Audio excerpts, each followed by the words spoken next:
making the mind peaceful is a feeling of another type of happiness. When our mind has less thoughts, it will have a state of inner happiness, and this is called a happiness that isn't reliant on sense contact. Usually, we have happiness arising from when our eye sees a form that we like, or we can have happiness arising with nature. The mind isn't hot or agitated, it's peaceful with nature, with the trees, mountains, and forest. And so people will often like to go to various places in nature, be it in the forest, near a waterfall, where there are birds chirping and echoing all around, being in seclusion, and the mind has more energy of peacefulness. So we can find this from nature. Or when our eye sees a form that we like, we will also have happiness, but it's reliant on something external. The eye sees a form, the ear hears a sound, the nose smells an odor, the tongue tastes flavor, the body contacts tactile sensations, the mind objects are known in the mind. We eat something delicious, and a happy feeling arises. But it is dependent.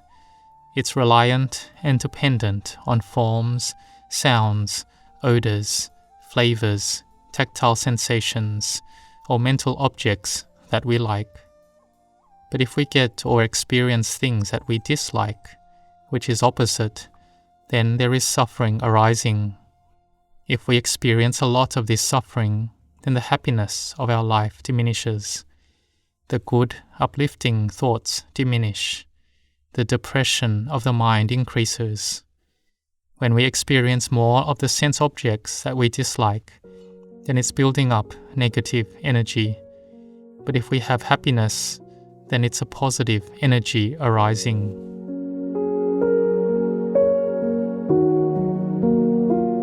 So we practice to develop samadhi, meditative concentration like this. If we can do it, the mind is peaceful, the body and mind are light. Through having mindfulness, establishing awareness on the breath. If the breath is short, know that the breath is short. Know when the in-breath is short, the out-breath is long. The in-breath is long, the out-breath is short. The in-breath is short, the out-breath is short. Or the in-breath is long, the out-breath is long. There's no need to control the breath. We follow with awareness of what the characteristic of the breath is like. This is called vitakka, taking up the breath as the object of the mind. Vichara is being aware of what the breath is like. But if it is vitakka and vichara of external objects, then it's various subjects of household affairs, politics, or work. This is going to vitakka and vichara on various other things, of the things we like and dislike, that are good or bad. But the vitakka and vichara in relation to samadhi is taking up the breath. This is called vitakka, and the vichara in that breath. It is going in or out, short or long. We know. When we practice like this, then there is piti, rapture arising. There are feelings of fullness of the heart, goosebumps, tears flowing, the body expanding bigger, the body growing taller. Or there are rapturous feelings throughout the body, like a wave crashing on the shore. We need to understand that it isn't really anything special. It's called the 5 types of rapture that has arisen. The mind that has the energy of peacefulness will bring up states and experiences like this. Some people will have tears flowing till they wet their clothes. If it's the monks, then their robes get wet. This is vitakka, vichara, piti. If the rapture arises a lot, then it will be feelings of fullness coming up. The heart and mind is full. It is peaceful. Oh, It's the energy of peacefulness coming out here. So we understand that we can find this happiness within ourselves here. We just need to train the mind to be peaceful, and it will then bring up happiness. We have happiness on the level of Khanika Samadhi, a minor concentration, or it is the Samadhi that is close to peacefulness, or the Samadhi that is still, and happiness arises to this level. If it is jhana, the mental absorptions, it is even more happiness than this. So this happiness, we need to train in it as well. It doesn't just arise by itself, but the happiness by way of the sense organs doesn't need to be trained in. Having been born, we have eyes, ears, nose, tongue, body and mind that is complete already. When we experience the outer sense objects, there is sense contact, then we know that we have happiness. And then we want this type of happiness continually. We aren't able to stop. We eat some delicious food. After it's touched the tip of the tongue, then the experience has finished. We feel like it's delicious and we like it. Then we want to keep seeking this type of food continually. It's not enough. It doesn't stop. This is the happiness that is dependent on phassa, sense contact. And if we can't control our mindfulness here, then it will be tanha, craving, and upadana, attachment, coming up. We have to be careful here. But we all want happiness and don't want suffering. So in the beginning, we need to have metta, goodwill, loving kindness, to ourselves, to those we love, to those who we are indifferent towards. And when we have a lot of strength of mind, then we can spread metta to those we don't like. Karuna, compassion, is the same. A mind of mudita, sympathetic joy, is the same. Each person wants to have happiness and doesn't want suffering. We don't want to be separated from the things that we like and love. We want it to last forever, and we don't want anyone to be jealous and envious of us. We don't want others to come make us worse at the times we are already down. So when we are like this, then we don't do that to others, because everyone goes following their karma. So this happiness is what really measures our existence in life. So in our time here, we don't have only happiness in our lives. There are times when the mind drops lower. There is fear, there's depression, and we don't want to struggle with anything anymore. Here we have to be careful. The good, uplifting thoughts are reduced. And if we have none of those, it's like we have reached a dead end. When the mind drops like this, it's like we've gone into a room or a cave that has closed in and we can't get out of it. But one can be like someone who has got a civil service job. They have gotten the job, and they may not have much higher aspirations than that in their life. If they get a higher rank, then that's fine. If they don't, then it's not a worry. It is enough. And this word enough keeps shifting with it. It's all enough. The mind is at ease. One is happy and smiling all day, like there is no suffering. When it's Friday, then they come to be with nature, in the forest and with mountains, in the farm, with whatever gives their life happiness. And this is important. The mind is joyous. There's not so much ambition. But if we get that rank, then we use it to give benefit. If we don't want to gain other people's wealth to be our own, and we do work according to our position and duty, then it's pleasant. It's not hot and agitated. That which is hot is the quality of lobha, greed. When we get something, then we want to get more. When we have gotten one thing, then we want to get more, on and on. It doesn't end. It's never enough.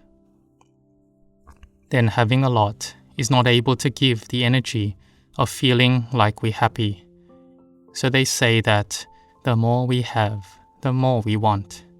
Nati tanha sama nadi. There's no river like craving. It's not enough. So Venerable Ajahn Chah said, to find a contented person is hard. So we have to try to have mindfulness and train in samadhi well. When we have time, then we do chanting and meditation. We can count using mala beads and chant Bhutto or Itipiso 108 times. This is a method we can use to make the mind peaceful. When our mind is at ease, then we are good. Our speech is good. Our face is smiling and pleasant. It changes our life. Because the water element is easy to change. They did a scientific experiment and took some water element and did chanting, and it changed the composition of the water to be more beautiful. If we chant, then it changes the composition of the water element in our body first, and it makes the facial features and skin more radiant. Why? Because of the mind that is good, that has happiness. And it's a mind that has consideration of others and sharing. The Buddha taught for the life of lay people that they must have sincerity in their speech to each other. Satya is sincerity to each other, and being able to control one's mind and to share with others. Whatever we get, we share some of it with others. We have thoughtfulness to others. For small things, we think of others. For a few words, we think of others. Even just having thoughtfulness towards workers, just something small. For those who are tired, we can ask, "Do you want a drink of water?" They have happiness and feel refreshed in the mind. We go somewhere and may use various public transport, maybe a taxi or Uber. Then we have a bit of thoughtfulness, and they feel cheerful and refreshed. They do work and don't feel tired.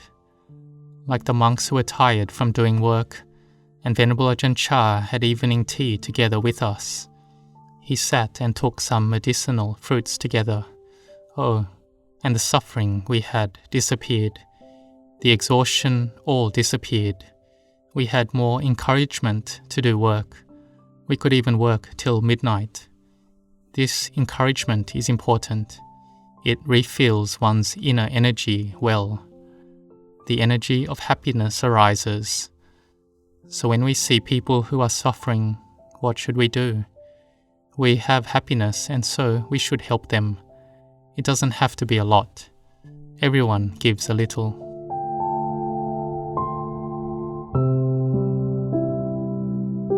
And it's normal that when people have happiness, then we have a heart that wants to help others more. So if we have a lot of this happiness, then it's good. That is, if we have wisdom, and we aren't intoxicated in that happiness. And the more we have happiness, then we will have more strength in order to struggle. When something disappears, we think of it in a positive and good way, that this wealth doesn't disappear anywhere in this world. It's still in this world. If it disappears from us, it goes to someone else, and they use it temporarily as well. And they will probably be using it for benefit. So we think in a positive light. And we see that there are those who don't have. There are people who don't have, whether monastery or lay people who don't have. And whenever we are forgetful, that's when someone comes to take it. But we are careful of one thing, which is we don't let people do bad and unskillful things with it.